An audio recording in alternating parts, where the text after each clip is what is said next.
Hi guys. So today's video is going to be a book review, non-spoiler, on the book Cruel Prince by Holly Black. This is a young adult fantasy book. It follows our main character, whose name is Jude, and she is a human girl. She was growing up in our world, modern times, and then there was one day that this fae came to her house, murdered her parents, and then took her and her two sisters. After that, she grew up in the fae world, and she was raised by this person who murdered her mother and father. But despite the morbid way that she was brought into the fae lands, she grew up in it. She was so young when she was first taken there that now this is all she really knows and understands, and she does grow to love the fae land and relate to it and feel more connected to it than she does our own world. But unfortunately for her, just the fact that she's a human living as if she has the privileges of the fae that live within that land, she's pretty disliked, she's pretty not bullied, doesn't even seem like the right word for it because she is so incredibly mistreated. Jude is very resilient though. She's very strong-willed and she's very stubborn, so she refuses to back down from these people that are treating her so terribly. One thing that Jude has kind of going for her is the fact that the man who raised her as his own daughter, the one that murdered her parents, is kind of like a war general, so you don't mess with that guy. But the downside is that the person that is making her life miserable happens to be a prince. Because each of them and their families have their own respective statuses that are quite high, they can't just blatantly go face to face, Jude and the prince and all of his friends that also pick on her. They can't just flat out have these confrontations because then the families will get involved. So everything they do has to kind of be done in isolation or has to be done through intrigue. And the intrigue is quite interesting because the fae cannot tell a lie, and because Jude is human, she can. So how they word things often, the way they twist things, they say one thing but they kind of mean another. That element of the story definitely keeps you on your toes. It makes you very mistrusting of everybody, even if you feel like they're helping Jude, you're never quite sure if they're really helping her. So intrigue was definitely something that I thought that this book had going for it. It was definitely one of the stronger elements of the book, but just the premise alone, when you're first getting introduced to it, of Jude basically being picked on simply because she's mortal and she's considered less than the fae, I wasn't super on board. Not that I hated that premise, but I wasn't that intrigued yet. But about 100 pages into the book, maybe a little over that, things definitely picked up, things definitely got more political. Jude's role in the story kind of became more than just her and her problems. Once it got to that point, I was definitely more invested in the story, and I cared a lot more for Jude, and I cared more about her character arc. But once her role becomes more significant and it becomes more than just her, I think she starts to grow as a character, and whether or not she grows for the better is debatable. She definitely grows,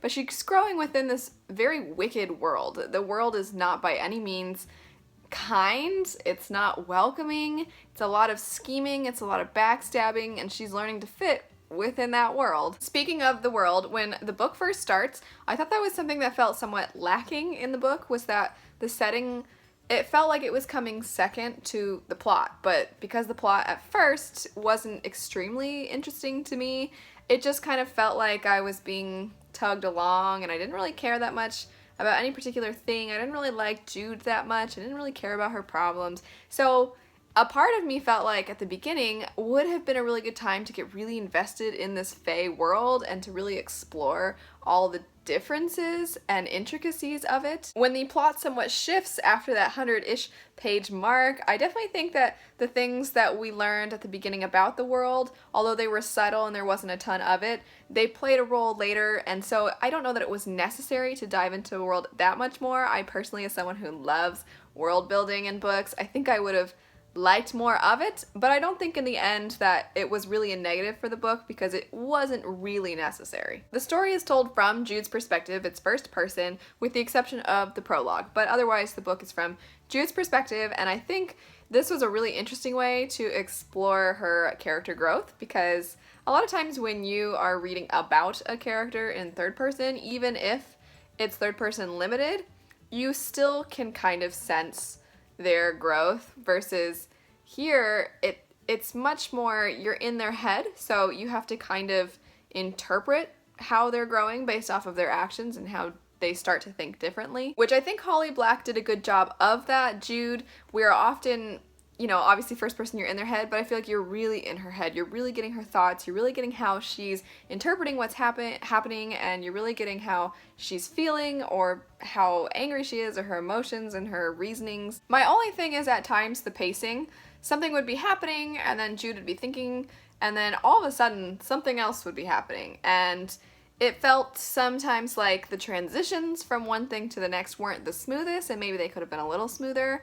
So at times it was somewhat jolting when something important was happening, but otherwise I thought the writing was really good, and I thought it was a good representation of just how kind of grim the story is. On that note, I do want to mention the fact that I have heard some people say they feel this book is problematic, and why I think some people feel that, and why it's good to know for yourself or for somebody else who might want to read it, maybe a child or something like that, what about the book might be considered problematic and why. The biggest thing I would say that makes the book feel at times like maybe it's a little on the problematic side is just the relationships between the characters. Just the fact that Jude is being raised by the man that murdered her parents, that already kind of gives you an indication that the relationships are not normal, they're not loving in the way that we would consider healthy, they are dark. And this goes for essentially every relationship in the book. There's few exceptions to that. For the most part, it's a cruel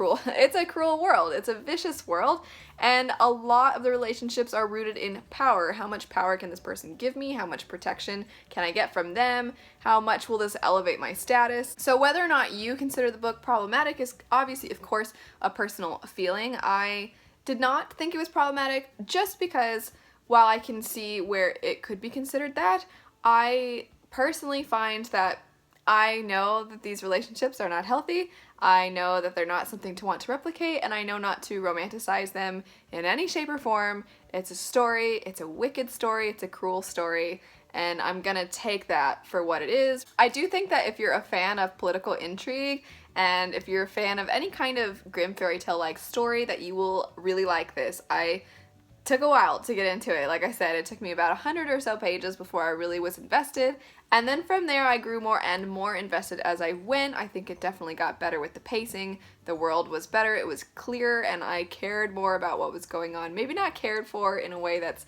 like, oh, how sweet and like happy this is. I didn't care for it like that. It was more like I was very interested in what was going to happen next. That said, I am definitely really interested in what's going to happen in the next book. I think the author tied a lot of things together really well at the ending of this one. There were a lot of things that felt very minor earlier on and then came into play later, so I thought she did a really good job wrapping this one up and leading us in to the sequel. Anyway, if you guys have read this book, let me know what your thoughts were on it. Did you also take a while to get into it, or were you hooked right from the beginning? And if you haven't read it, let me know if you're interested in reading it. If you liked the video, don't forget to like, comment, and subscribe. Click the little bell icons to get notified when I post new videos, and check out some more of my videos right over here. Thanks so much for watching, and I'll see you guys later. Bye.